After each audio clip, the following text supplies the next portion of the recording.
Cerramos los ojos. Inhalamos. Om.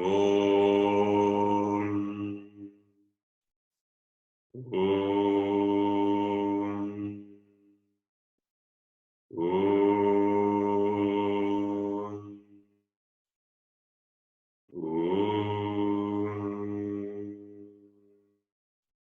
Sahana Bhavatu, Sahanau Bhunaktu, Sahaviryam Karavavahai, Tejasvinavaditamastu Madvidvishavahai. Om Shanti Shanti Shanti. Om Vasudevendra Yogindram Jnana-tvata Pradangurum Mumukshunam Hitartaya Tattva Bodho Vidhiyate. Hari Om Shri Gurubhyo Namaha. Hari Om. En la próxima exhalación bajamos la cabeza hasta que la barbilla toque el esternón. Saludamos a los maestros, saludamos a nuestro interior. Bajamos las manos, levantamos la cabeza. Bien, pues buenos días, bienvenidos a esta clase cuarta o quinta del curso de Tatua Boda. Vamos a seguir donde lo habíamos dejado y vamos a comenzar hoy con un nuevo tema que va a ser el tema del discernimiento de la verdad. Si os acordáis, el tema que hemos visto hasta ahora ha sido el primer tema, que es el Sadhana Chatusthaya. ¿Qué es el Sadhana Chatusthaya? Los 4 medios, los 4 sadhanas que Shankara cita al comienzo de este libro para que el mumuksu, la persona que es el discípulo, el adhikari, la persona que está preparada, tenga en cuenta estos requisitos y los vaya cultivando. No hace falta que los tengamos en una medida absoluta. Swami Paramarthananda suele decir que con que tengamos un 10% es suficiente. Estos requisitos son importantes citarlos porque si no se cita, uno se cree que el Vedanta es una cuestión puramente metafísica, desencarnada. Para estos requisitos que hemos visto, hace falta un estilo de yoga adecuado, que es el conocimiento del Yoga Vidya o del Karma Yoga. Este tema aquí, Shankara, si os habéis fijado, no lo cita. Al ser una obra de síntesis y una obra en la que sintética corta, pues Shankara, el Karma Yoga, la vida de yoga, no la va a desarrollar. Solo ha citado estos valores, estos requisitos, estas calificaciones que tiene el mumuksu, pero no dice cómo conseguirlas. El cómo conseguirlas viene desarrollado muy ampliamente en una obra como la Bhagavad Gita. Estas calificaciones que ha citado, ¿verdad?, nos las cita, nos da una definición para que sepamos qué son y si las tenemos, ¿verdad?, pero no nos dice cómo obtenerlas. Eso, para verlo en detenimiento y para ver cómo se conseguirían, entrarían dentro de lo que hemos hablado en el curso de introducción a Vedanta, dentro de lo que es el Karma Yoga, ¿verdad? Este Karma Yoga va a suponer un estilo de vida donde la actitud ante la vida, ante la acción y ante los resultados de la acción nos van a transformar y nos van a hacer que nos convirtamos en discípulos calificados, con estas calificaciones que vendrían de manera espontánea. Con lo cual, esta parte, aunque no la ha desarrollado, es fundamental y es imprescindible. Si no ponemos en práctica el estilo de vida del Karma Yoga, Vedanta no va a funcionar. Vedanta nos va a entrar por un oído y va a salir por el otro. Con lo cual, esto hay que tenerlo muy claro, y es que el aspecto en el que uno se madura, crece personalmente, es este aspecto de Karma Yoga, de la vida con un sentido y una disciplina, con una dirección que viene dada por esta visión que hemos hablado en el curso de Introducción a Vedanta, ¿verdad? Entonces, esto hay que tenerlo claro, porque si no, uno se cree que Vedanta solo habla, ¿verdad?, de Atman y de Brahma Vidya, pero no tiene en cuenta todos los aspectos fundamentales de la vida como disciplina, de la vida religiosa, de la vida social, de cómo uno vive con respecto a sí mismo, con respecto a la sociedad y a los demás. Este aspecto aquí Sankara ha decidido no tocarle. En otros textos puede que se desarrollen algo más. Yo creo que uno tiene que tener una base muy firme de qué es este yoga vidya, porque si no, sin este estilo de vida comprometido, uno no puede avanzar.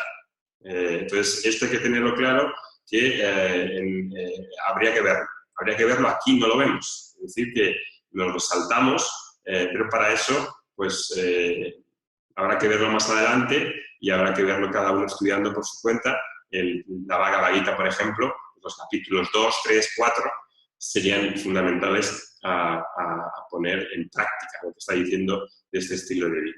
Bien, pues eso lo que hemos visto hasta ahora, y ahora ya vamos a pasar a lo que dice, al tema que se llama el discernimiento de la realidad. Es el tercer tema y se llama Tattva Viveka. Voy a compartir con vosotros la pantalla para que lo vayamos viendo.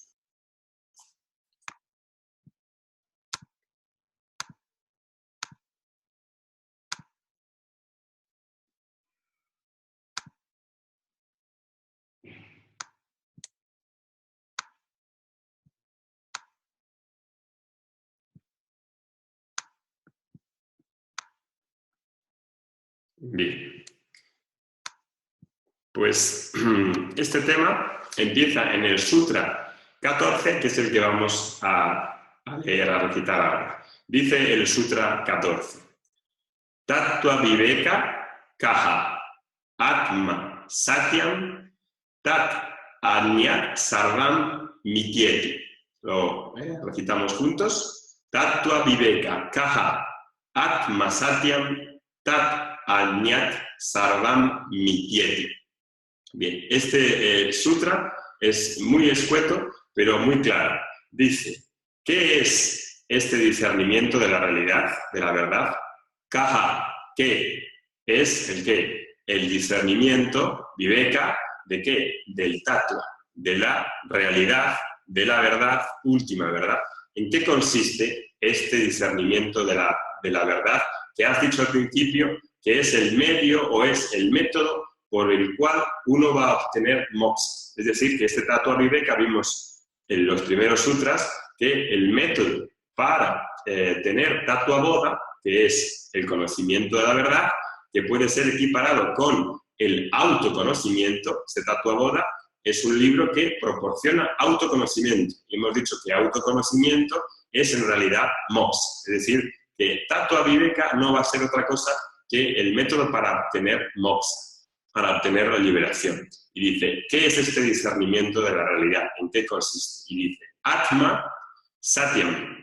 Atma Satyam. Atma hemos visto que es el ser, el sí mismo. También lo podemos decir el yo con mayúsculas. Este ser, esta auténtica naturaleza y verdadera naturaleza, lo que soy realmente, es Satyam. Y el resto dice, y todo lo demás, Tat Anyat Sarvam, Tat, aquello, ¿verdad? Eso. Y todo lo demás, Sarvam, Anyat, es Mitya. Mitya y Satyam son dos palabras que vamos a tener que respetar en sánscrito porque no hay una traducción exacta ni al inglés ni al castellano. Y las tenemos que manejar muy claramente. Entonces, este Atma, el ser, es Satyam, es decir, es verdadero. Y lo demás es Mitya. Mitya quiere decir lo que tiene una existencia dependiente, lo que tiene una verdad dependiente, es decir, que no va a depender de sí mismo, es decir, que no va a ser independiente. Satyam es independiente, eso lo vamos a explicar ahora con claridad, pero a veces se traduce Mitya como ilusorio. No es ilusorio, hay que rechazar esta idea de que Mitya es una ilusión. Mitya tiene una existencia fenomenológica, una verdad empírica, pero no tiene una verdad en sí mismo, es decir, que no existe en sí mismo y que, por lo tanto, depende de otra cosa para su existencia. Esto es muy gordo lo que nos está diciendo aquí. Está diciendo que que mi realidad, mi ser, mi sustancia, es lo verdadero y todo lo demás es dependiente de Atma. Entonces, esto parece una cuestión así como muy abstracta, pero en realidad nos está diciendo que mi esencia, por así decirlo, mi verdadera naturaleza o mi naturaleza superior es Satyam, es decir, que existen los 3 periodos de tiempo, que es permanente, que es lo eterno. Esta esencia divina, podríamos decir, esencia, mi naturaleza superior es la que normalmente no me fijo. Presto atención a lo que es impermanente, presto atención al cuerpo, presto atención a las emociones y a la mente. Y creo que eso es la verdad. Es decir, que va a haber un problema de confusión o de falta de discernimiento entre lo que es verdadero y lo que es miti, entre lo que es Satyam y lo que es miti. Bien, pues esto lo vamos a analizar más en detalle porque es un tema fundamental, el tema de usar y de ver estas palabras. Estas palabras como Satyam y Mitya son palabras ontológicas, son palabras que hacen referencia a la realidad de las cosas. Es fundamental entenderlas y verlas porque nos ayudan a ver cuál es la realidad o la verdad de las cosas. Entonces, es conveniente pues, dejar las palabras en sánscrito antes de usar otras palabras que no vengan directamente del sánscrito. Yo aquí he puesto otras para que nos hagamos una idea y nos suenen, pero lo suyo es retener este significado ontológico de las palabras en el propio sánscrito. Bien, podemos decir, para analizar con más detalle este tema de Satyam y Mitya, que acaba de decir aquí y que ha traído estas palabras ya de golpe, que son palabras que suelen usarse muchísimo en las Upanishads y que probablemente no hay ninguna diferencia entre lo que está diciendo aquí en el Tattva Boda y una Upanishad, entre que Atma, el ser, es Satyam y lo demás es Mitya. Bien, pues aquí he puesto este pequeño diagrama que dice que en el mundo, ¿verdad? En el cosmos, hay dos cosas, dos principios, y se pueden denominar como Atma y Anatma, ¿verdad? Solo dos cosas, Atma y Anatma. Atma también es Brahman. Veremos cuando salga por qué tenemos dos palabras, para Atma y para Brahman. De momento, el principio de conciencia, el principio, por así decirlo, el principio espiritual, se llama Atma. Atma. Y el principio de materia se llama Anatma, es decir, le ponemos la partícula A, que suele ser una expresión de negación de lo contrario, ¿verdad? Entonces tenemos principio de conciencia, principio espiritual, principio Atma y el principio de la materia o Anatma, ¿verdad? Son dos principios que existen, pero, como vamos a ver, Anatma no es una realidad paralela a Atma. Anatma depende para su existencia, para que tenga vida, para que pueda ser de Atma. El ser lo facilita o le da la existencia y la vida Atma. Atma da el ser a Anatma, ¿verdad? También en términos más griegos podríamos decir el ser y el no ser. Pero fijaros que al decir no ser, también ya estoy implicando al ser. Es decir, que el no ser no existe de manera independiente y separada, sino que existe porque es el mismo ser, ¿verdad? Entonces vamos a ver qué diferencias hay. Decimos que Atma es ese principio de conciencia, principio espiritual, que también le podemos decir sustancia. Sustancia es una palabra griega latina, ¿verdad? No es precisamente la palabra sánscrita es Satyam, entonces, pero la cito para que sepamos por dónde nos vamos en este camino de ver claramente qué se diferencian estos dos principios. Bien, dice también que Atma es lo real. Atma es lo real, ¿por qué? Atma es lo real porque existe en los 3 periodos de tiempo. Es decir, existe en el pasado, existe en el futuro y existe en el presente. Es permanente, no desaparece, no se nos escapa de las manos, no se va, no se elimina, siempre está, es. Por eso Satyam es lo que está, esto es autoexistente, es real en mayúsculas. Sin embargo, el anatma, que es mitya, tiene una existencia empíricamente real. Empíricamente real quiere decir que tiene una existencia fenoménica que vemos en el mundo, ¿verdad? Y que no podemos catalogar como no existente, sino tiene una experiencia, una existencia empírica real, es decir, que si tenemos, por ejemplo, una vasija, esta vasija tiene una forma y puede tener una función, es decir, puede acoger agua y podemos beber, podemos usarla para algo. No podemos decir que es ilusorio. Aquí habría que hacer una crítica a los autores del Neo-Vedanta en las que cuando explican este anatma dicen que es una ilusión. El mundo es una ilusión, las cosas son una ilusión, lo que ves es una ilusión. Bueno, no. El Vedanta tradicional está diciendo que esto tiene una existencia empírica real, pero no real, es decir, no real en el sentido absoluto, en el sentido en el que existe en los 3 periodos de tiempo.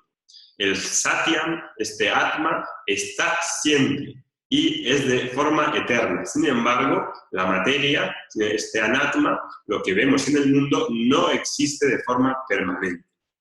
Tiene una existencia empíricamente real y la realidad, precisamente, se la da este Atma, este ser. Bien. ¿Qué más? Dice que el Atma es simple. ¿Qué quiere decir simple? Que no tiene partes, que no es un sistema compuesto, es una única cosa. El anatma tiene partes, está compuesto de partes. Si vemos, por ejemplo, el cuerpo, podemos decir, ¿el cuerpo qué es? El cuerpo son las uñas, el cuerpo es mi brazo, el cuerpo es el sistema digestivo, el cuerpo es el sistema circulatorio, el cuerpo es el sistema esquelético muscular. ¿Qué es exactamente el cuerpo? ¿Es una única cosa o está compuesto de partes? Pues vemos en la realidad que las cosas, ¿verdad?, están compuestas de partes, están compuestas de varias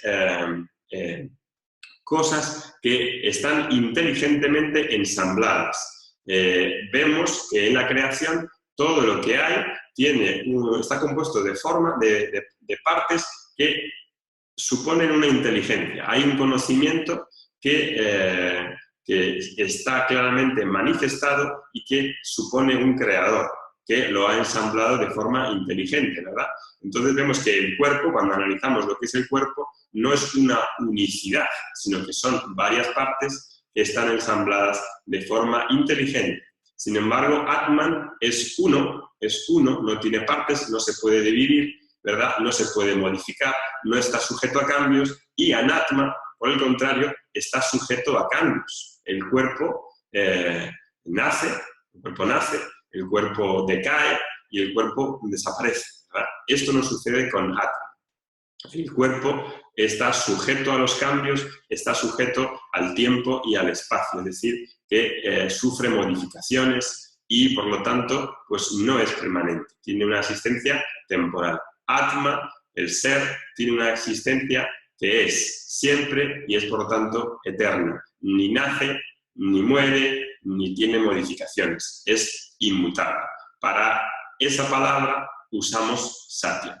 Y para esta palabra, en la que la existencia empírica no tiene una realidad por sí misma, ¿verdad?, usamos Mitya. Estas 2 palabras hay que tenerlas muy claras porque van a salir tropecientas mil veces en todos los textos, y cuando las veamos uno no tiene que fiarse de las traducciones que vengan, porque van a venir cosas como ilusorio, como falso, y tenemos que saber que este mitya no está separado, ¿verdad? No está separado de Atma, de ser. Un ejemplo que podríamos ver para que veamos cómo se trata este tema. Por ejemplo, si cogemos la madera, una mesa, por ejemplo, una mesa de madera, y analizamos lo que es, vemos que cuando queremos ver lo que es la mesa, si la vemos, la mesa la tenemos enfrente, y queremos saber en qué consiste esta mesa, vemos que al preguntar por la sustancia, al querer saber en qué consiste, cuál es la realidad de la mesa, vemos que el peso, el tamaño, el olor, lo que tocamos, el tacto, no es otra cosa que la madera.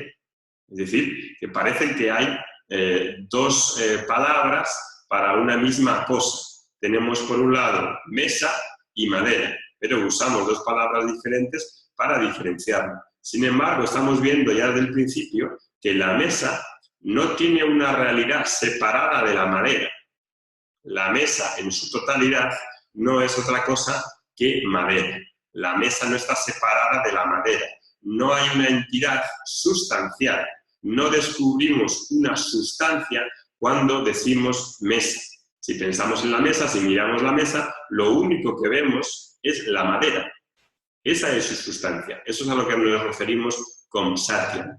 El Satyam de la mesa es la madera, la realidad, la entidad sustancial, es decir, la que es en sí mismo, es la madera. La mesa no tiene una existencia separada de la madera y, por lo tanto, al no tener una existencia en sí mismo, tiene una existencia dependiente de la madera. Por eso es Miti. Entonces, ¿qué es la mesa? Pues la mesa es un nombre y una forma, que damos y tiene esta realidad empírica que nos ayuda en la vida a tener transacciones en el mundo. Podemos coger la mesa para escribir, ¿verdad? Entonces, esa es la utilidad que tiene, pero es un nombre y una forma. Por eso decíamos que el mitya es la natma, es el principio de la materia. Es el principio que aquí en sánscrito lo llaman nama rupa. Nama quiere decir nombre y rupa quiere decir forma. Es decir, que todo lo que vamos a ver en la realidad empírica del mundo, son nombres y formas, que si las analizamos, que si las vemos con atención y con discernimiento, vemos que no encontramos una sustancia en sí misma para ellas. Siempre analizarlo, vemos que dependen de otra cosa para existir, ¿verdad? Es decir, que son mitya, tienen una realidad dependiente de otra cosa. No existen por sí mismos y no existen en los tres periodos de tiempo. Si vemos una mesa, ¿verdad? La mesa se ha creado o ha nacido en un momento determinado, ¿verdad? La mesa, la madera estaba ahí y la mesa, el constructor de la mesa, el carpintero, con inteligencia y con un conocimiento, ha cortado la madera, la ha ensamblado y ha hecho una creación inteligente, ¿verdad? Tiene una forma, tiene un nombre inteligente y sirve para algo, ¿verdad? Pero si destruimos la mesa, si la mesa se deteriora, ¿verdad? La madera sigue estando ahí. Si la mesa se rompe en cachos al poner un objeto grande encima, la mesa se destruye, la mesa desaparece como tal, pero sigue existiendo la madera, ¿verdad? Igual con el ejemplo de la cadena de oro. La cadena de oro no tiene una existencia anterior. Nace en algún momento cuando su creador la crea, ¿verdad? Y coge de la materia del oro y le da forma y le da un nombre. La llama cadena o anillo o pulsera. Entonces, la cadena de oro, ¿verdad? No existe separado del oro. La sustancia, el principio de Satyam, es el oro. Sin embargo, la cadena tiene una existencia empírica real que nos sirve y nos ayuda, pero no existe de forma separada y no existe independientemente del oro, que es la sustancia. Bien, dicho esto, creo que se ve bastante bien en qué consiste este Satyam y este Mitya. Bien, esto podría parecer algo como a lo mejor muy conceptual, pero el Vedanta no trata de mí como un concepto. Me está diciendo que mi verdadera naturaleza, lo que soy realmente, es Satyam. Y hay una realidad empírica que tomo como Satyam, pero que en realidad es Mityam, es decir, que no tiene existencia en sí misma. Y esa realidad va y viene. Es decir, que aquí lo que tenemos que ver es hacer este discernimiento de Tattva Viveka porque es necesario. ¿Por qué es necesario hacer este discernimiento de Tattva Viveka? ¿Por qué Sankara trae a colación este tema de Tattva Viveka? Bien, lo trae a colación porque hay confusión. Confusión quiere decir que tomamos algo por lo que no es. Es decir, que estamos tomando al cuerpo, a la mente, a los sentidos, a las emociones, como el yo, como el ser. Cuando nos está diciendo aquí este Tattva Viveka que no, que mi verdadera esencia, mi verdadera naturaleza, lo que soy yo en mayúsculas, es Satyam. Y Mityam es dependiente de este Sat. Con lo cual, aquí se trata de poner atención a una realidad que normalmente no la presto atención. Y es esta realidad del Satyam, de lo que permanece, de lo que es, de lo que subyace, de lo que es de suyo propio y parece como oculto. Por eso vimos en los primeros temas del tema de introducción a Vedanta que este conocimiento de moksha es algo ya conseguido, algo ya adquirido, pero no reconocido. La liberación trata no de producir satyam, no de producir una experiencia en la que tenga que crear algo y tenga una experiencia fulgurante, sino que se trata de reconocer algo que ya está presente, algo que subyace, algo que ya está ahí, pero no lo vemos. No lo vemos porque nos falta Tattva Viveka, nos falta discernir, es decir, ver. Esto quiere decir abrir los ojos. Esto no es un pensamiento abstracto, lógico, que creemos una teoría. Vedanta lo que está haciendo es que abramos los ojos y sin necesidad de una experiencia o de un estado de conciencia especial, veamos. Veamos a través de la inteligencia. ¿Por qué? Porque hay una confusión y hay una serie de nociones y de ideas equivocadas. Esto es lo más gordo que quiere señalarnos aquí Sankara cuando nos indica que hagamos este Tattva Viveka.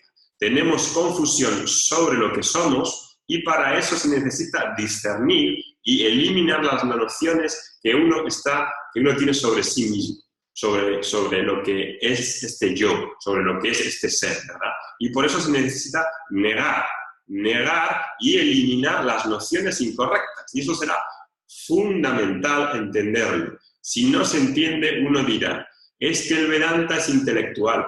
Pues claro que es intelectual, porque precisamente lo que tiene que hacer es eliminar la ignorancia sobre sí mismo, las nociones incorrectas que tengo sobre sí mismo. Entonces, si esto no se ve, la gente tenderá a buscar una respuesta emocional, una respuesta sentimental a la búsqueda espiritual y querrá tener experiencias y querrá tener cada vez experiencias más potentes y más intensas porque no entienden que el problema fundamental es un problema de ignorancia, de identificarse y de creerse algo que está errado, algo que hay un error. Para remover y eliminar este error se necesita aplicar el discernimiento sobre la verdad de lo que soy, separando lo que es real de lo que no es real, lo que es transitorio de lo que es permanente. Y aquí, pues, Shankara nos está diciendo que el Atma, este ser, en realidad lo estoy tomando como Mitya.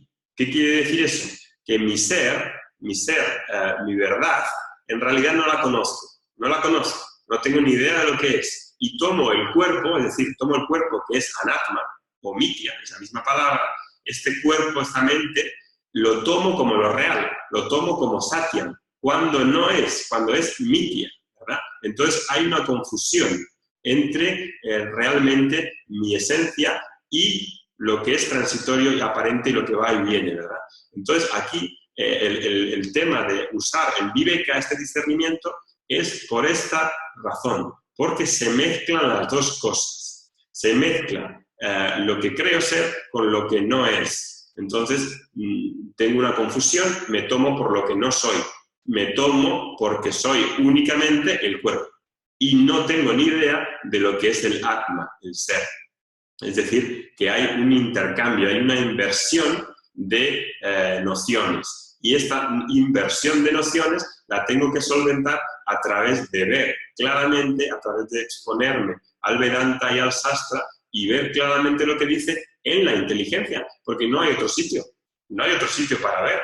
El conocimiento se da en el intelecto, no se da en los pies ni se da en las formas, se da en el intelecto. Y uno tiene que ver con claridad. Uno tiene que tener claridad. Eso es lo que consiste moksha. Moksha es tener claridad y al tener esta claridad y conocimiento se resuelven la problemática del samsara, del llegar a ser, ¿verdad? Entonces aquí también nos dice Shankara que Atma no es totalmente desconocido. Es decir, que el ser, el sí mismo, yo, el Menda, como decía mi amigo, este Menda no es un agujero negro, no es algo que desconozca completamente. Si fuese algo completamente desconocido, entonces necesitaría hacer otro tipo de investigación. Si no sé nada sobre un tema, no tengo ni idea, pues uno va a un profesor, uno empieza un estudio para conocer ese tema sin saber nada. Aquí usa la palabra viveka, que hemos dicho que es discernimiento. Y discernimiento supone el no mezclar o quitar la paja de lo que no es. Supone el separar cosas que se mezclan. Aquí hay que usar el discernimiento y no la investigación de algo nuevo, de algo desconocido que no conozco, que supondría otro tipo de investigación, ¿verdad? Este Atma, al estar mezclado, parece como que los atributos o las características del cuerpo, de la mente, de los sentidos, parece que se superponen al cuerpo, al Atma, perdón, los atributos del cuerpo, de la mente, de los sentidos, se superponen y se traspasan al Atma, es decir, al ser, a lo que soy. Y de tanto observar el cuerpo y de tener una relación con el cuerpo muy íntima y de la mente, creo que mi ser es el cuerpo, la mente y los sentidos, ¿verdad? Y aquí, pues, el Tattva Viveka, este Tattva Viveka nos va a decir que no, que Atma existe por sí mismo, Atma está presente en el cuerpo, la mente y los sentidos, el cuerpo, la mente y los sentidos están impregnados de Atma, de ser, es decir, que no están separados de él, sin embargo, son diferentes. Es decir, que Atma es diferente que el cuerpo, la mente y los sentidos. Es diferente y hay que verlo para poder reclamar esa identidad. La finalidad de esto no es crear una teoría y construir un sistema filosófico para refutar al siguiente. Consiste en ver. El propósito de Vedanta es moksha, es la liberación. Esto no trata de construir una teoría para saber más o para parecer más erudito. Consiste en ver en mí mismo que soy Satya. Igual que veo la pantalla, igual que veo la mesa, cuando esta visión se asimila, se hace de forma automática y se ve de forma automática que el ser es existente en sí mismo, es la verdad y es independiente y diferente del cuerpo, de la mente y los sentidos y de las limitaciones que tienen el cuerpo, la mente y los sentidos. Es decir, que si soy el cuerpo, la mente y los sentidos, no necesito venir a Vedanta. Si creo que soy el cuerpo, la mente y los sentidos con todas sus limitaciones, no necesito venir a ningún sitio, eso yo ya lo sé. Cualquier persona sabe qué es el cuerpo, la mente y los sentidos. Y con ellos sus atributos. Soy bajo, soy alto, soy moreno, soy rubio, tengo este estatus social, tengo estas características biológicas, físicas, tengo estos pensamientos, he tenido esta educación, tengo estos padres. Las características del cuerpo, de la mente, de los sentidos, estas ya las tomo por lo que soy, ¿verdad? Sin embargo, Shankara nos está diciendo aquí, vamos a poner esto en duda porque a lo mejor hay un método que nos enseña a discernir la realidad y a separar estas dos entidades. Bien, pues esto es en lo que va a consistir este Tattva Viveka que tiene como objetivo el moksha. No está separado de moksha y el propio discernimiento, la propia claridad en cuanto a lo que soy, me va a dar esta liberación. Bien, a partir de ahora va a seguir con una serie de sutras que va a utilizar lo que se llama los prakrillas, perdón. Los prakrillas son métodos de investigación, prakrillas. Prakrillas es una palabra que denota que va a haber una serie de métodos, una serie de formas de hacernos ver y comprender la verdad del individuo, del mundo y de Dios. Siendo esos tres entidades, individuo, mundo y Dios, teniendo la misma esencia, tienen la misma identidad. Y estos prakrillas van a tratar de ayudarme para revelar qué es este Atma, para revelar qué es este ser. Es decir, son métodos que nos van a facilitar el autoconocimiento. Bien, pues a partir de aquí va a explicar tres prakrillas que en este verso que vamos a ver ahora, pues comienzan exponiendo estas tres y va a pasarse un buen rato describiendo qué son los tres cuerpos, qué son las 5 envolturas y cuáles son los 3 estados de conciencia. ¿Para qué? Para hacer tattva viveka. Conviene tener claro, tener presente el objetivo de estas prakrillas para no perderse y para no dejarse llevar por lo que va a contar ahora, que va a ser muy largo. Va a contar en qué consiste los 3 cuerpos: cuerpo físico, cuerpo sutil y cuerpo causal.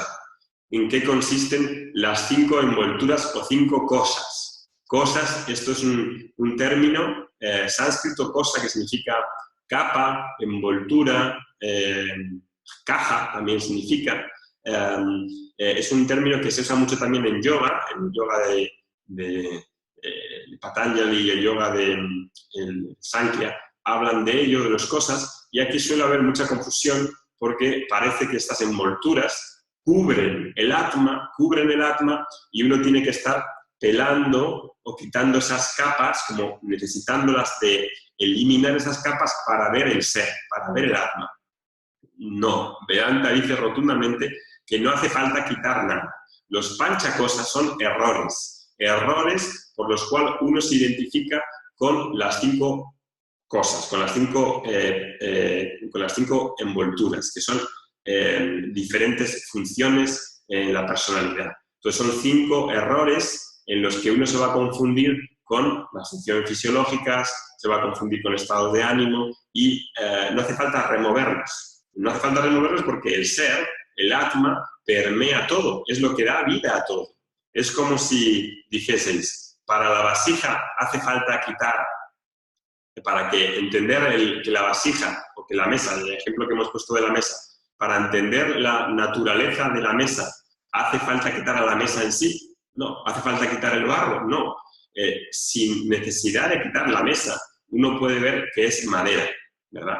La mesa es madera. La verdad de la mesa es la madera. No tengo que quitar nada, no tengo que remover nada, no tengo que eliminar o sustraer nada, como si el ser estuviese encaramado detrás de las cosas, ¿no?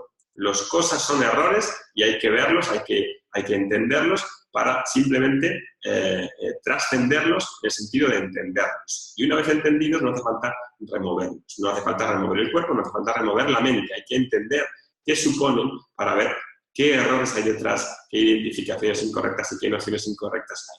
Bien, ese van a ser los panchakosas y el último que vamos a ver son los tres estados de conciencia, que son la vigilia, el estado de sueño onírico y el estado de sueño profundo, sin imágenes, sin sueño.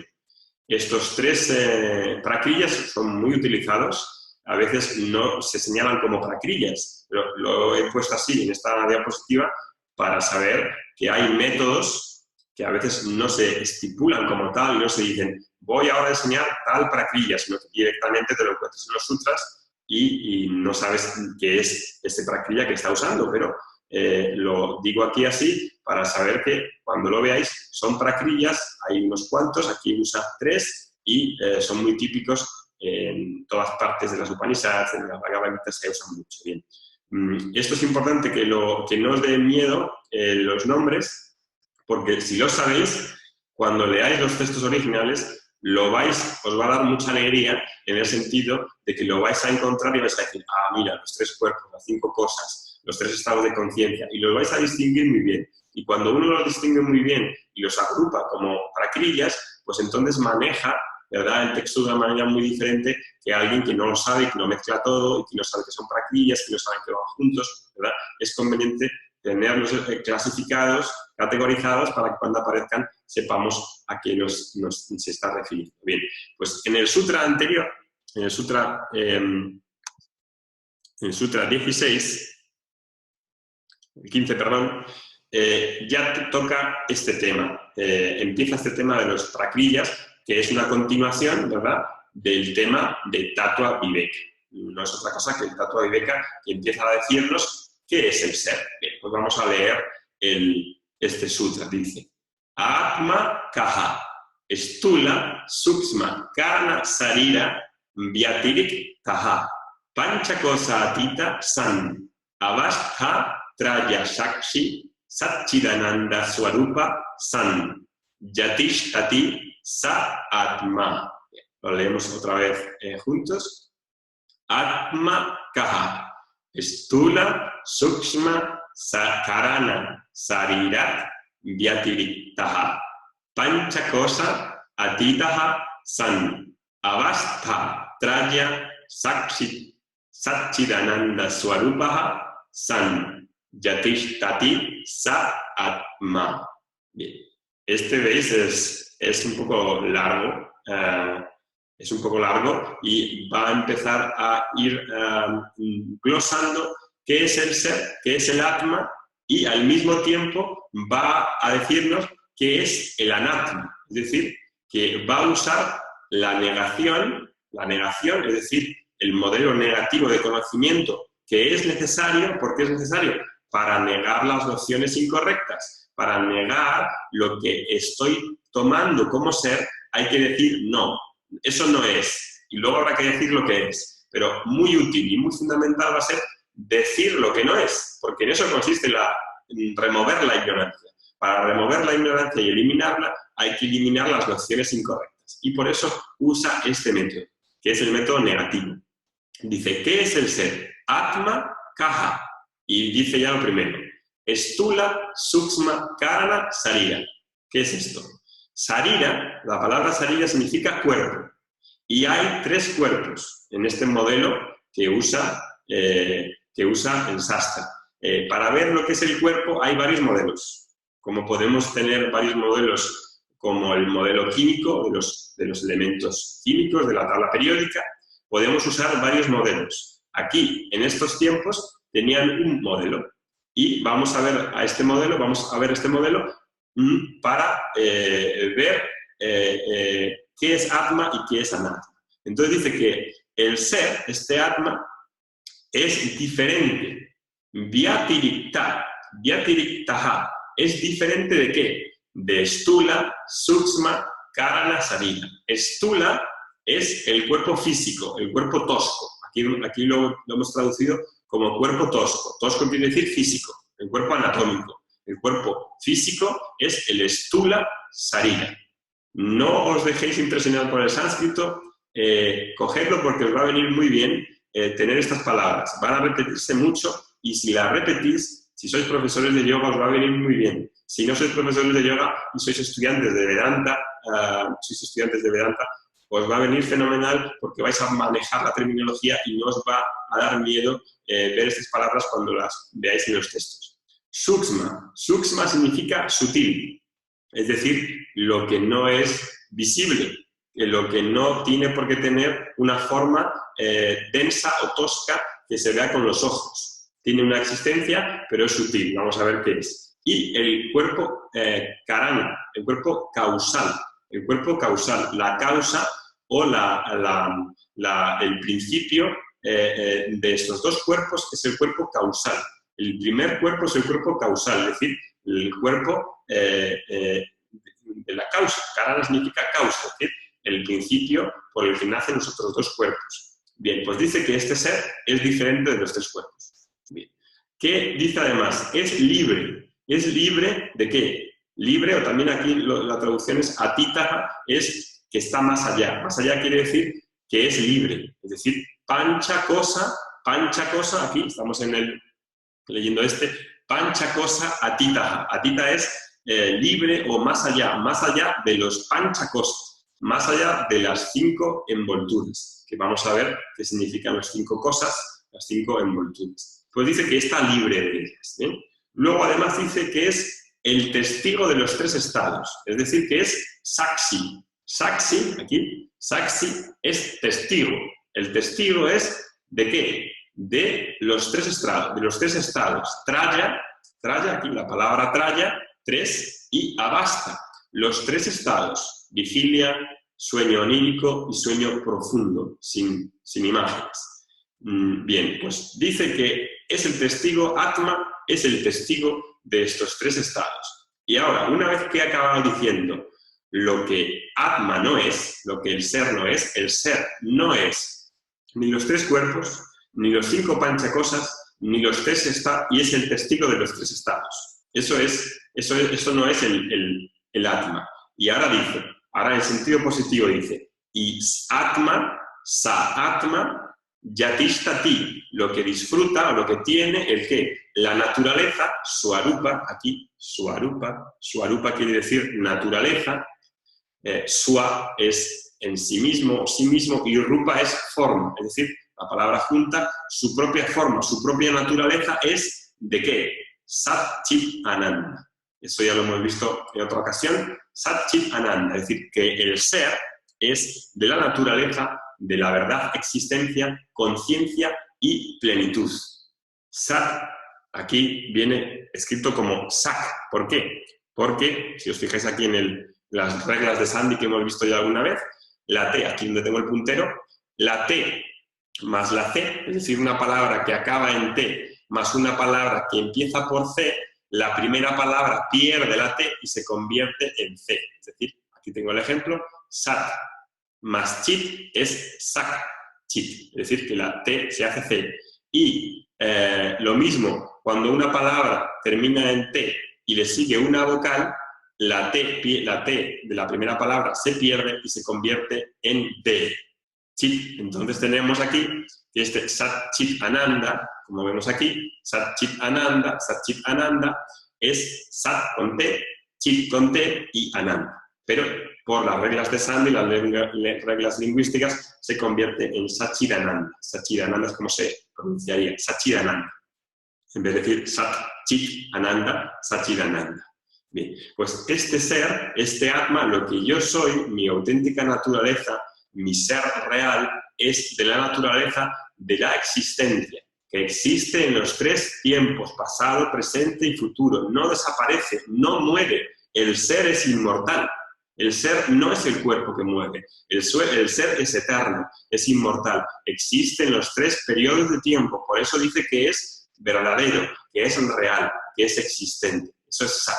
Y Chit, de la naturaleza de la conciencia, de la naturaleza del conocimiento. Tiene una naturaleza de Chit, de la conciencia. Es el ser es un ser consciente. Es un ser consciente. Es un ser al que todo se le presenta. Porque él da la vida, se le presenta, se le manifiesta, se le da gracias a este ser, que es conciencia. Y es Ananda, es decir, que tiene la naturaleza de la plenitud por su naturaleza de Ananda, de ilimitado. El ser, aquí eso no lo explica, ¿verdad? Esto de Satchitananda aquí no nos dice nada, simplemente enuncia las palabras. Lo va a enunciar y lo va a glosar de manera detallada cuando acabe la explicación de qué son los 3 cuerpos, de qué son los 5 panchakosas y de qué son los 3 estados de conciencia. Entonces aquí simplemente lo dice, lo suelta, pero no lo elabora, no nos dice qué son. Sat, Chit y Ananda. El ser es existente verdadero de la naturaleza de la conciencia pura y de la naturaleza de la plenitud. Es pleno, ¿verdad? Fijaros lo que nos dice. Nos dice algo que nos parece asombroso. Uno es de la naturaleza de lo real, es decir, que no muere, que existe siempre, que es en la naturaleza de la conciencia y que es la naturaleza de la plenitud. Casi casi lo contrario de lo que creemos, ¿verdad? De lo que asumimos y damos por 100% válido. Somos mortales, somos pequeñitos y experimentamos sufrimiento y dolor y vamos como un yo-yo de experiencias y de emociones de fracaso y de éxito de manera constante. Pues dice que no, que eso son los 3 cuerpos, las 5 panchakosas y los 5 estados. Y la verdadera naturaleza es Satchitananda, existencia, conciencia y plenitud. Bien, eso es lo que tenemos que ver y lo que tenemos que hacer Tattva Viveka, discernimiento de la realidad. Entonces, ahora va a empezar a hablar del cuerpo físico, del cuerpo tosco o el cuerpo denso. Y dice, vamos a terminar este verso y lo dejaremos aquí. Dice, Stula Sariram Kim, Pancha Krita, Pancha Mahabhutaihi Kritam, Satkarma Yanyam, Sukha Dukadi, Boga Ayatanam, Boga Ayatanam, Sariram Asti, Yayate, Bhagate, Viparinamate, Apakshiyate, Vinasyas iti, Sat Vikaravat, Etat Stula Sariram. Este es muy largo. Además, como no es una forma de poesía, pues se lee así, recitado sin ritmo y sin nada, ¿verdad? Es un poco, no tiene mucha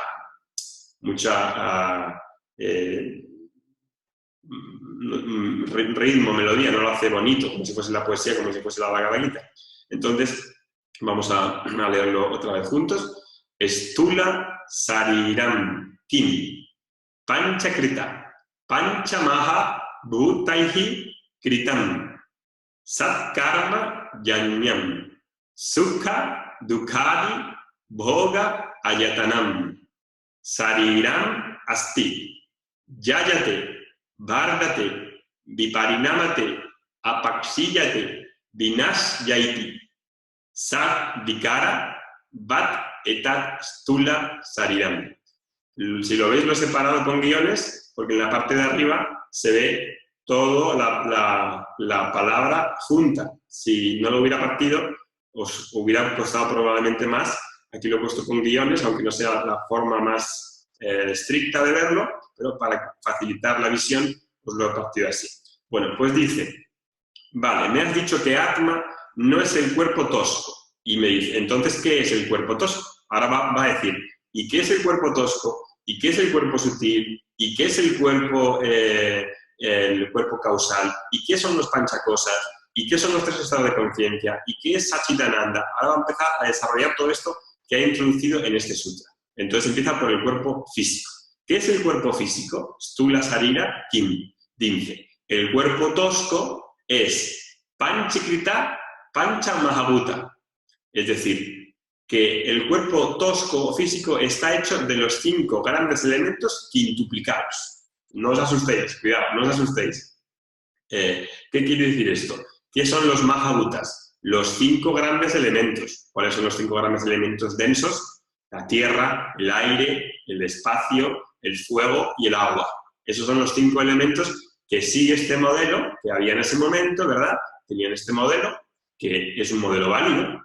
Puede que usemos otro modelo con una aproximación diferente, como los elementos químicos de la tabla periódica, pero este modelo es perfectamente válido para ver de qué está hecha la realidad del mundo físico, ¿verdad? Y dice que el cuerpo tosco, el cuerpo anatómico, está hecho de estos 5 elementos que están quintuplicados, que vienen quintuplicados porque ha habido un proceso de división de los elementos sutiles. Entonces, como estamos hablando del cuerpo físico, pues nos dice de qué está compuesto. Cuando hablemos del elemento del cuerpo sutil, nos dirá que de los elementos sutiles luego nacen los elementos físicos, los 5 elementos físicos, los 5 grandes elementos. Por eso dice los pancha es 5, maha es grande y bhuta son los elementos. Panchikrita, compuesto de 5, de los 5 grandes elementos. Kritam, hecho, compuesto. Y ahora dice,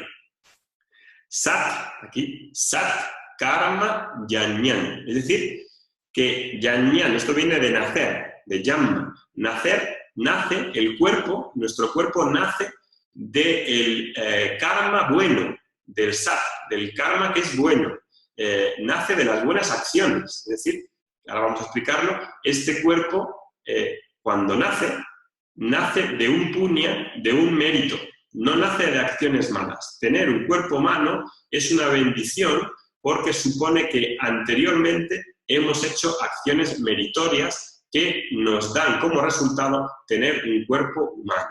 Y un cuerpo humano se diferencia de un cuerpo celestial en que en el cuerpo humano se puede evolucionar, uno puede madurar y puede tener la gracia de recibir una enseñanza para liberarse aquí en vida, ¿verdad? Con lo cual, tener un cuerpo humano es algo muy meritorio y que no se consigue siempre. Bien, por eso nos está diciendo que nace de las buenas acciones. Ahora seguimos y dice, Sukha, Dukkadi, Boga, Ayatanam. Este es el compuesto, ¿verdad? Es un compuesto y dice, es el Ayatanam. El Ayatanam es el lugar, el sitio. ¿El sitio qué? El sitio de experimentar, el sitio donde se experimenta Boga, la experiencia, donde se experimenta ¿qué? Sukha, Dukkha. Sukha es el placer y Dukkha es el dolor y este Adi es etcétera. Es decir, el cuerpo es el lugar o el sitio donde se experimenta, se tienen las experiencias de la vida, de dolor y de placer. Bien, pues fijaros, esto es muy interesante, es decir, que el cuerpo es una residencia temporal para el Atma, donde en el propio cuerpo se van a experimentar, se van a tener lugar las experiencias. Si no tuviéramos cuerpo, ¿qué experiencias tendríamos? Si no se puede tener experiencias sin cuerpo. Por eso, los seres celestiales se dice que no tienen estas experiencias. Como no tienen estas experiencias, no pueden evolucionar, no pueden tener este proceso de madurez a través de la acción, ¿verdad? Entonces, por eso esta encarnación es una encarnación que es beneficiosa, es decir, que si uno la sabe aprovechar, es muy útil para evolucionar. Entonces, aquí dice que, además dice ya por último, dice Sariram Asti, este cuerpo tiene las siguientes modificaciones. Yayate, nace. Vardate, existe. Viparinamate, crece. Aparixíyate, se transforma. Vinaksayati, decae y muere, ¿verdad? Es decir, que el cuerpo va a estar sujeto a cambios. El cuerpo no va a ser como el Atma, que no sufre cambios. El ser no tiene cambios, porque es simple. El cuerpo está formado de partes y tiene cambios. Todo lo que se monta, todo lo que se pone junto, sufre un proceso de erosión y se va degradando. Entonces, dice que tiene estas 6 modificaciones, Sat, Vikara, aquí. Las Sat 6 y Vikara son modificaciones. Vat, Etat, Stula, Sariram. Es decir, que este cuerpo tiene estas 6 modificaciones. Sat, Vikara, que son, existe, nace, crece, se transforma, decae y muere. ¿Veis? Entonces, esto es el cuerpo, esto es lo que nos dice para empezar sobre el cuerpo. Haciendo un resumen del cuerpo físico. Vamos a ver los 3 cuerpos, cuerpo físico, cuerpo sutil y cuerpo causal. Y para los 3 cuerpos vamos a seguir la misma clasificación que he puesto aquí en esta tabla. Dice, clasificación para entender lo que es el cuerpo. Causa del cuerpo, condición, función, naturaleza y longevidad. Empezamos por la causa. La causa del cuerpo físico, es decir, por lo que nace, tiene 2 causas. Una causa general y una causa específica. La causa general de todos los cuerpos que vemos aquí en el mundo es los 5 elementos. Nacen de estos 5 elementos densos. Todo lo que vemos en el universo estaría compuesto de estos 5 elementos. Fuego, tierra, aire, espacio y agua. Lo vemos muy claramente en nuestro cuerpo físico, en el cuerpo anatómico. Tiene estos 5 elementos. Tiene espacio, el cuerpo tiene espacio, incluso por dentro tenemos espacio intersticial, espacio en el sistema digestivo, tenemos espacio en los tejidos, ¿verdad? El espacio forma parte del cuerpo. El aire, sí, también tenemos aire dentro del cuerpo. Tenemos fuego. El fuego se refiere a la temperatura, al calor. Si el fuego no está presente en el cuerpo, no tendríamos digestión. Por eso luego nos va a explicar cómo estos 5 elementos están representados por 5 deidades. Y en el Ayurveda, por ejemplo, cuando tienes mal la digestión, cuando tienes un problema digestivo, pues se invoca, aparte de darte los tratamientos que te den ayurvédicos, se invoca a la deidad Agni, al fuego digestivo para que aumente y se recupere ese fuego, invocando al aspecto general del fuego en el cuerpo, de la temperatura, del calor. El agua, si no tuviéramos agua en el cuerpo, seríamos un paquete de polvo, seríamos un paquete que no tendría ninguna vida. Un montón de células sin agua, si dicen que el 70% del cuerpo es agua, imaginaros un cuerpo sin agua. El agua da la forma al cuerpo, ¿verdad? Y por último, la tierra. La tierra puede ser considerada como los elementos, ¿verdad? Los minerales.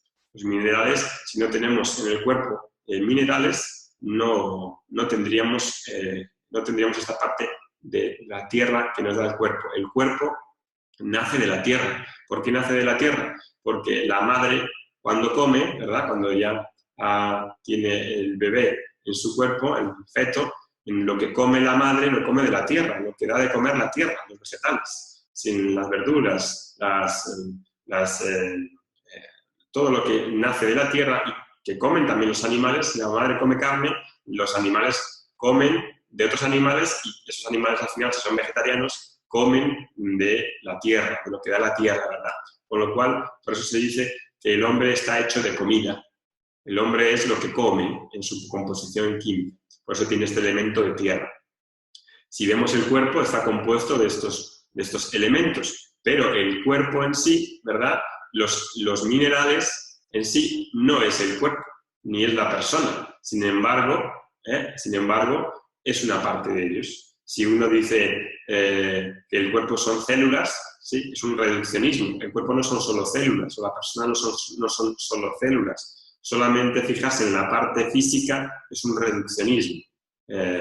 Si decimos que el cuerpo son minerales, ¿verdad? Nadie se casa con una pareja que sean minerales, o sea, que sea una persona, una mujer o un hombre, que sean células, ¿no? Y que me voy a casar con ese paquete de células, me voy a casar con ese paquete de minerales. No, la persona y el cuerpo son algo más, y eso es lo que vamos a ir viendo con este trato a vivir. Esa es la causa específica, la causa general, perdón. Y la causa específica, como hemos visto, la causa física del cuerpo es que nace del karma pasado, es decir, y es un karma sat, es decir, es un karma que nace del puño, de los méritos. Nacemos con un cuerpo humano por acciones anteriores que han de manifestarse en esta vida y por eso adoptamos un cuerpo físico humano, ¿verdad?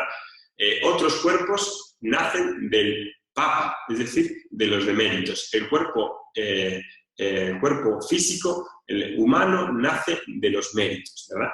Aunque es mixto, tiene deméritos, es decir, tiene una semilla, como digamos, de acciones incorrectas, de acciones adármicas, y una semilla de acciones dármicas. Pero el hecho de nacer para el jiva, para el individuo, para la persona, es porque tiene que desenvolverse o tiene que manifestarse un karma. Esa es la razón de nacer, por el desenvolvimiento del karma que ha de manifestarse. Esa es la causa. ¿Cuál es la condición? La condición de este cuerpo tosco, de este stula sarira, es que es visible por otros. Menos mal. El cuerpo es visible por otros. Al ser denso, al estar compuesto por los elementos físicos densos, es visible por los demás. Por ejemplo, la mente no la voy a ver.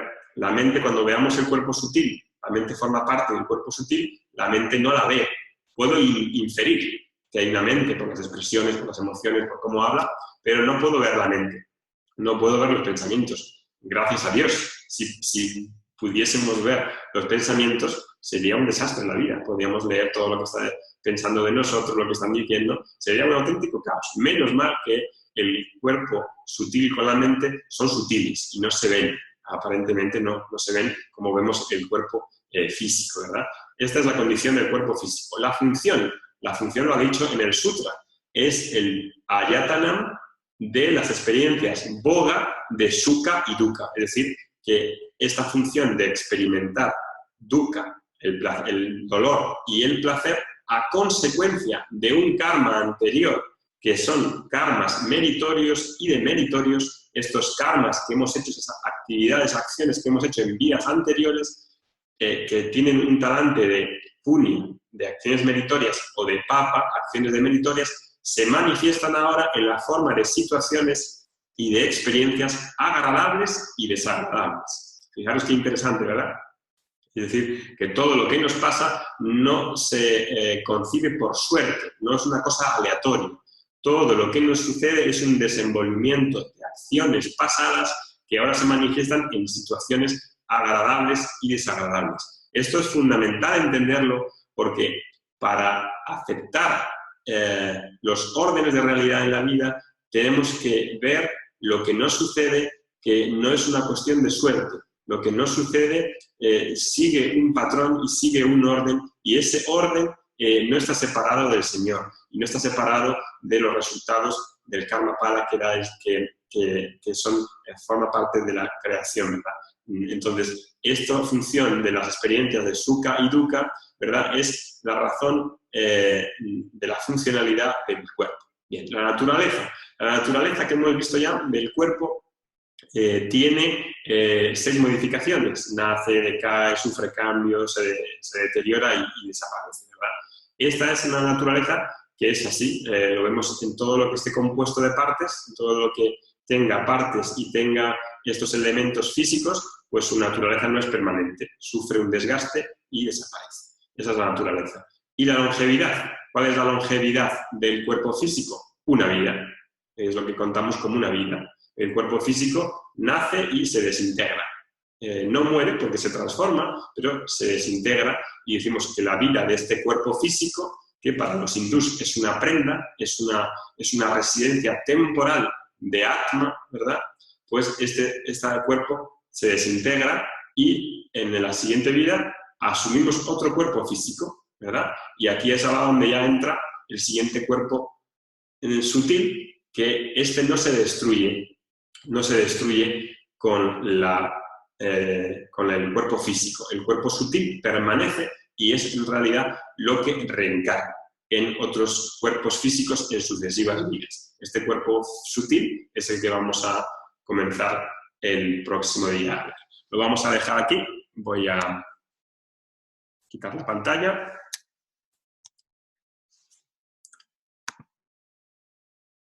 Bien, pues voy a... ya he terminado esta exposición. Ahora, los que queráis hablar, tenéis vuestra opción ahí de activar el micro, lo podéis activar y podéis preguntar cosas de la anterior clase que no vimos o cosas de esta clase. Podéis ponerlo por el chat o os abro el... vosotros mismos os podéis abrir el micrófono. Si no lo abrís, os lo abro yo.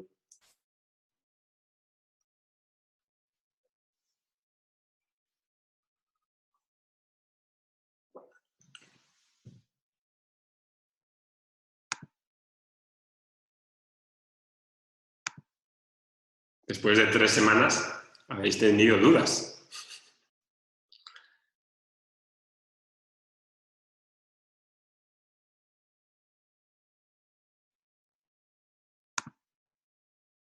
No sé si lo podéis abrir vosotros o no. Si no, os lo abro. Si no, levantáis la mano, lo ponéis en el chat y os lo abro. A ver, ¿se me oye a mí? Sí. Vale, es que he tenido que llevar el ordenador a arreglar y estoy con una tablet y no sé si la cosa va bien. Te oigo bien. Vale, bueno, yo estoy emocionado porque me da la impresión de que hoy hemos entrado en harina, pero bien.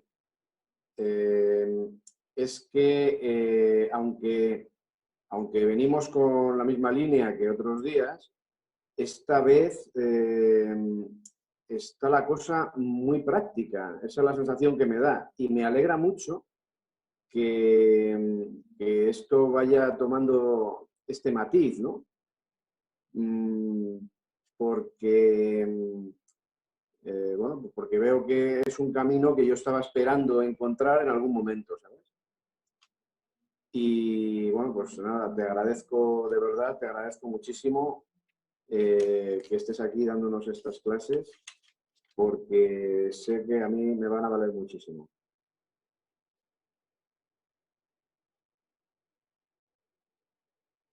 No,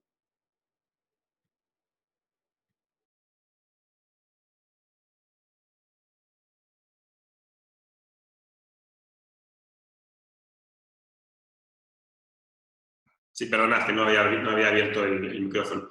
El texto es así, es lo que va eligiendo Sankara y, bueno, es el mérito es de Sankara, obviamente, y lo va a ir viendo así. A mí me gusta mucho este texto por la claridad y por lo detallado que es, porque va mostrando cada cosa que va diciendo, la va glosando y va haciendo preguntas. Entonces, por eso es tan bueno, porque va a decir, bueno, ¿qué es Atma? ¿Y qué no es Atma? Y cada cosa que dice la va descomponiendo, cosa que a veces no encontramos en otros textos. En las Upanishads a veces parece muy oscuro, hay que ver otras cosas antes, la Bhagavad Gita también. Y este texto, lo malo que tiene es que es muy cortito y tampoco se enrolla mucho, pero sí que es verdad que es muy conciso y muy claro. Eso es verdad. Así que me alegro mucho que te guste.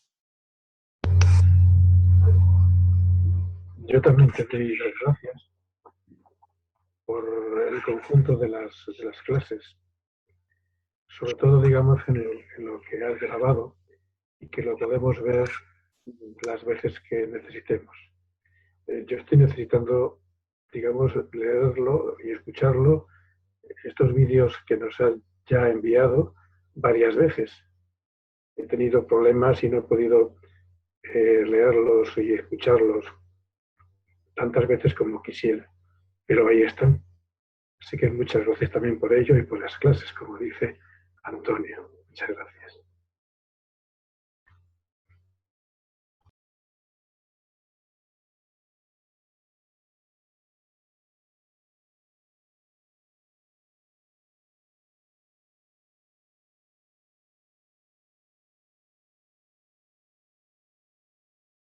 Oscar. Mi duda es la siguiente. Tú dices que somos el resultado de las buenas acciones anteriores. ¿Qué se crea a partir de las malas acciones? Vale. Bueno, yo no digo nada, lo dice el texto. El texto dice Sat Karma Yanyam, es decir, que el cuerpo es el resultado de este tipo de cuerpo y este tipo de vida en el que nacemos, porque hay más opciones. Uno podría renacer en un árbol o en una serpiente, según esta visión. Entonces, en el cuerpo humano dice que nace de estas buenas acciones, pero no dice que son acciones puras, buenas, sino que está mezclada. Aquí no lo dice exactamente, pero en otros textos sí que dice que es una mezcla. La vida humana nace de acciones meritorias y demeritorias. Las demeritorias ¿qué dan lugar? A sufrimiento, a situaciones de dolor. Es decir, que un mérito, una acción meritoria, da lugar de manera inmediata o en el futuro a una situación futura o inmediata de sukha, de placer, o de una situación confortable, una situación en la que es una situación buena, digamos. Las acciones demeritorias suponen que en el futuro habría dolor, en la forma de experiencias desagradables. Dukkha, boga, eso es lo que dice. Es decir, que el ser humano es una mezcla. Nadie nace de acciones puras, porque entonces no tendría dolor, no tendría experiencias desagradables. Y todos sabemos que tenemos una mezcla de ambas.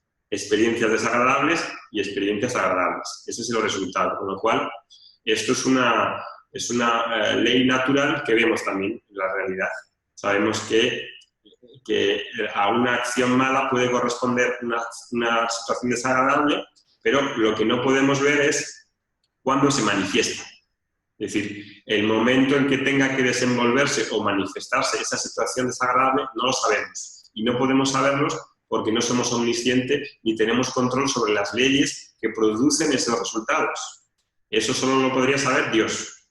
Nosotros no podemos alcanzar ese conocimiento, pero inferimos por lo que nos pasa que cuando hay situaciones de dolor, pues se debe a unos karmas pasados, que pueden reducirse, pueden hacerse acciones. Toda la experiencia religiosa y del yoga consiste en minimizar o tratar de hacerlo más confortable esas experiencias dolorosas. La práctica del yoga nos puede llevar a que podamos aguantar, soportar, llevar mejor estas experiencias desagradables. No podemos eliminarlas, no se pueden eliminarlas, ni siquiera el sabio puede pararlas.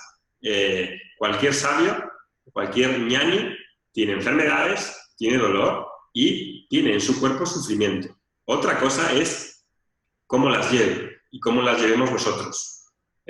Una persona, por ejemplo, que se queja mucho, está constantemente quejando, pues hace de ese dolor algo más doloroso. Alguien que tiene una actitud y que tiene más visión y que tiene más inteligencia, las puede llevar de otra manera, ¿verdad? Pero lo que está claro es que tendremos esos dos tipos de experiencias. Lo ha dicho en el sutra, sukha y dukkha. Y estas dos palabras van a salir también un montón en las escrituras para referirse a la experiencia humana. Es muy interesante que diga que el cuerpo es el lugar donde tienen lugar esas dos experiencias. Porque se necesita un cuerpo para poder experimentar. Si no tuviéramos cuerpo, no experimentaríamos. Sí, yo de todas formas pienso que la sensación de dolor o de placer son muy relativas. Lo que a ti te puede parecer placentero, a mí me puede parecer doloroso.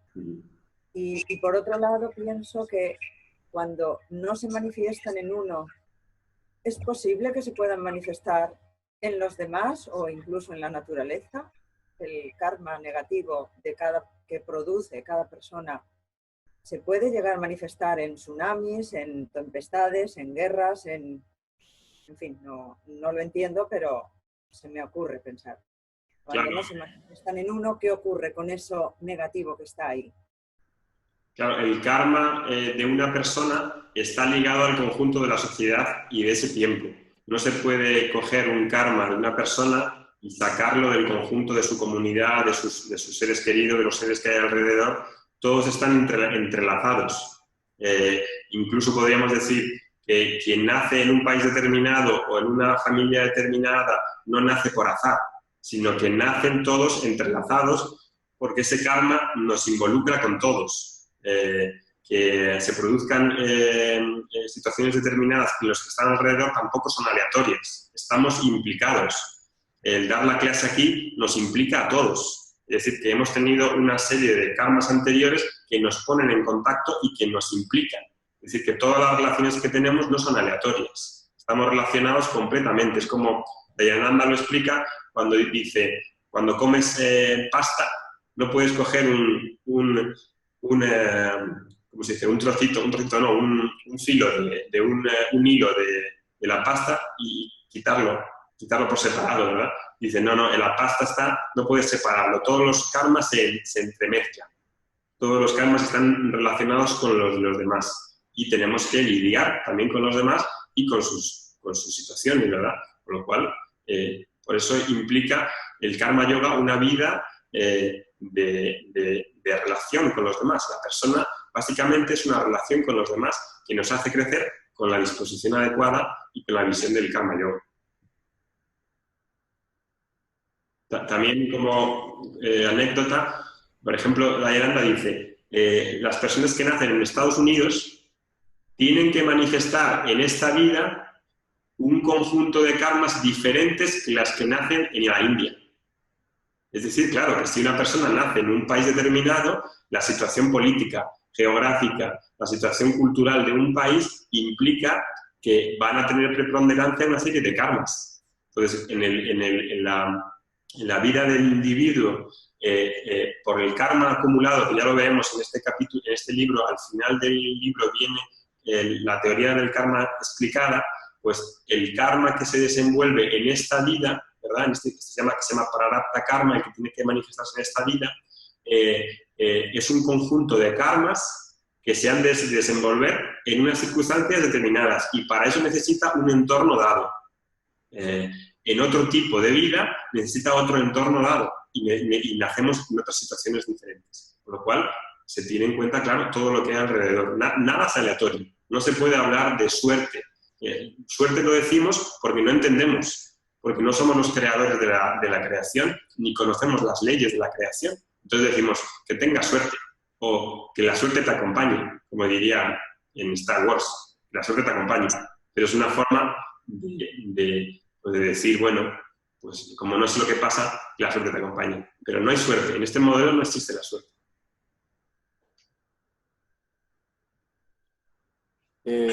Esta semana he estado un poquito descolocado con el accidente que ha habido del avión en Francia. Y le he dado vueltas al tema del karma y a la responsabilidad del copiloto con su depresión. Y la verdad te digo que no llego a ninguna conclusión, porque si ese piloto ha sido el brazo ejecutor de una muerte preparada de los 150 que iban en el avión, es decir, esos tenían que morir por algo ese día. Y el piloto, con su depresión, la primera idea que me ha surgido es que se ha metido un karma en sus espaldas enorme. Pero por otro lado, ¿qué responsabilidad tiene un depresivo? En fin, todo esto son cuestiones que me planteo y no llego a nada. Claro, este tipo de preguntas que uno ve en la realidad, pues lo tiene que hacer. ¿Por qué suceden estas cosas? ¿Por qué se muere un niño? ¿Por qué hay guerras? ¿No? Estas cosas uno se las tiene que preguntar. Desde el punto de vista del individuo, uno no puede ver las conexiones que hay de karmas. Si damos por hecho, cuando hable del karma más, este libro va a decir que el individuo tiene a su espalda millones y millones de vidas. Un número casi ilimitado. Es decir, que la vida actual hoy no corresponde solamente a desde que hemos nacido. Eso es lo que nosotros podemos saber, es desde el momento que nacemos y desde qué momento tenemos experiencias y recordamos, pensamos que eso es la vida. Pero en este modelo está diciendo, no, es que eso viene de mucho antes. Todos los karmas anteriores, que se llaman Sanchita Karma, el karma total, son millones y millones, por no decir casi ilimitado. Lo que se manifiesta en esta vida es un conjunto de ese Sanchita Karma. No tenemos ni idea de las relaciones que puede ahí haber y no hay manera de saberlas. No hay manera, o sea, no va a haber ninguna manera científica que te digan la Universidad de Michigan ha descubierto las leyes del karma. No, porque para conocer esas leyes de ese karma tendríamos que tener un conocimiento omnisciente de la creación y un ser humano en la ciencia puede tenerlo. Es imposible. Ahora, lo único que podemos ver es la inferencia. Podemos hacer inferencia en base a lo que vemos. En este caso de este siniestro, desde un punto de vista humano, nos llena de dolor y de trauma y pensamos que la vida es injusta, pero la vida no es injusta. La vida es injusta porque creemos que nace desde este momento y nos tiene que suceder cosas buenas. Pero desde un punto de vista del karma pasado, no tenemos ni idea de lo que hemos hecho. Si este piloto que parece que ha tramado este suicidio colectivo de todos los que llevaba con él, desde luego que esa responsabilidad que tiene como individuo sí que la tiene, o sea que eso es un karma que él tiene, porque ha obrado conscientemente, que esté deprimido o no, él sabe que ha hecho mal. Él tiene la conciencia de que ha hecho mal. Que esté tarado, que tenga unos problemas mentales, eso ya es otra cosa, pero él tiene la responsabilidad. El individuo siempre tiene la responsabilidad de hacer o no hacer. Y el resultado se le pone en su cuenta de karma. Con lo cual ese karma que tiene es un karma muy malo, pero no es un karma absoluto. Es un karma que puede limpiar. Es decir, que el Veda, por ejemplo, o cualquier religión, a través de las acciones purificatorias, a través de la oración, a través de ayudar a los demás, a través de las acciones buenas, puede compensar esos karmas. Es decir, que este hombre todavía puede salvarse en el sentido de manejar esa cuenta de karmas y neutralizarla. Imaginaros las consecuencias que podría tener en siguientes vidas. Pues tendría que servir y ayudar a esas personas. Imagínate, esto es hablar ya por hablar, pero imagínate que esta persona tendría que ayudar a cada uno de los que ha muerto en ese avión, en sucesivas vidas. Pero tampoco sabemos qué relación tienen estos que han muerto con él. ¿Qué relaciones tenían? No lo sabemos, no podemos saberlo, con lo cual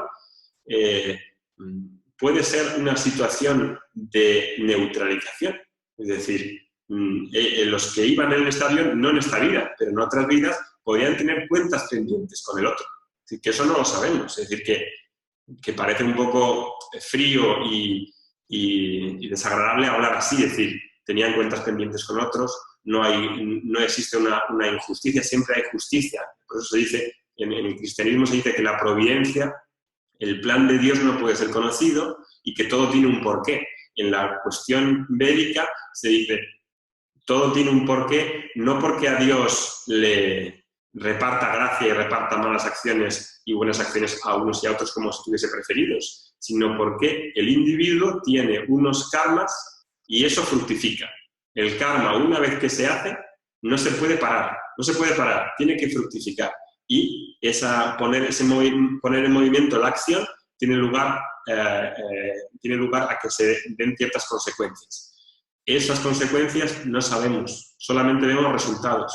Con lo cual, aquí lo único que vale es tener una visión amplia para poder entender más y luego, a nivel práctico, claro, pues todo lo que se puede hacer para acoger a esas personas a través de la oración, de la ayuda, todo lo que se hace, pues eso vendrá bien para mitigar parte de ese dolor. Lo que tampoco uno puede hacer es quedarse en ese dolor y quedarse encasillado así como si la vida se parase.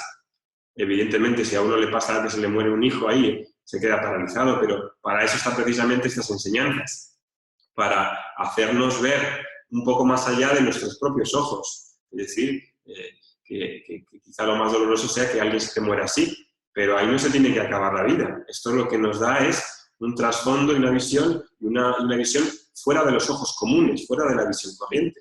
Precisamente a lo mejor esto es lo que nos puede ayudar más a soportar el dolor en esas situaciones, porque se pueden presentar. A todos se nos van a morir los padres, se nos van a morir familiares de alrededor. En la práctica de yoga, precisamente el yogi se prepara para la muerte. Es decir, que esta enseñanza a base de ver, a base de estas prácticas, a uno le debería colocar en una situación de más ecuanimidad, de más desapego, de una visión más rica. Es decir, que nos debería de ayudar y de tratar de ver las razones que puede haber, aún sabiendo las limitaciones que tenemos para conocer las causas.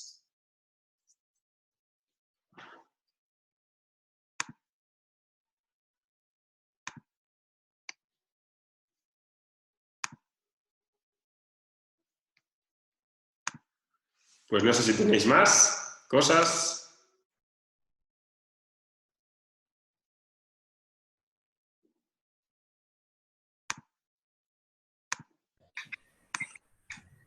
Pues si no tenéis más, pues dejamos aquí la clase. Cerramos la clase. Sí. Perdón, Oscar. Sí. Ya, espera un momento que ya Sí. todos los micrófonos. Un segundito que te abro el micro aquí. Espera un segundo.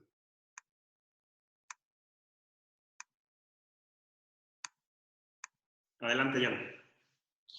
Sí, quería saber, ¿estará grabada esta clase? Porque he tenido una conexión internet fatal y a veces se me cortó y no sé qué.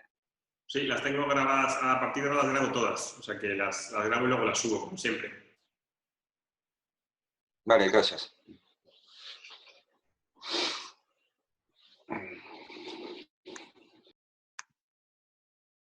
María Jesús, un segundito. Ahí está. ¿Podrías esta segunda parte de la conversación sobre el karma dejarla también grabada? Porque veo que solamente grabas la clase, pero las preguntas y respuestas no. Y hay veces que son muy interesantes. Las respuestas siempre las dejo grabadas, salvo alguna ocasión que le he dado al interrumpir y no se ha grabado por un error mío, las dejo grabadas todas en Vimeo. Donde no dejo las preguntas y respuestas es en YouTube. En YouTube las corto. Pero en Vimeo, cuando os envío el link a los que estáis registrados, os lo envío a Vimeo y ahí no las corto, salvo alguna vez que me he equivocado y he terminado de grabar. Vale, gracias.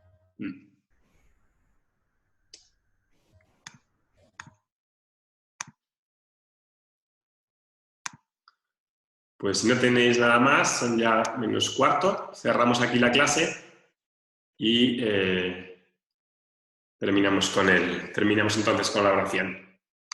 Palmas enfrente del pecho, inhalamos.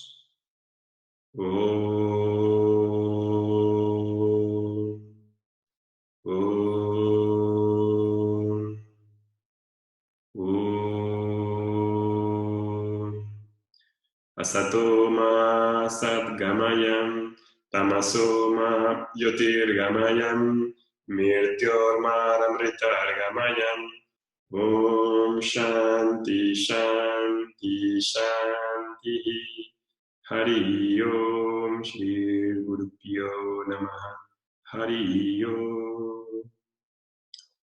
Gracias.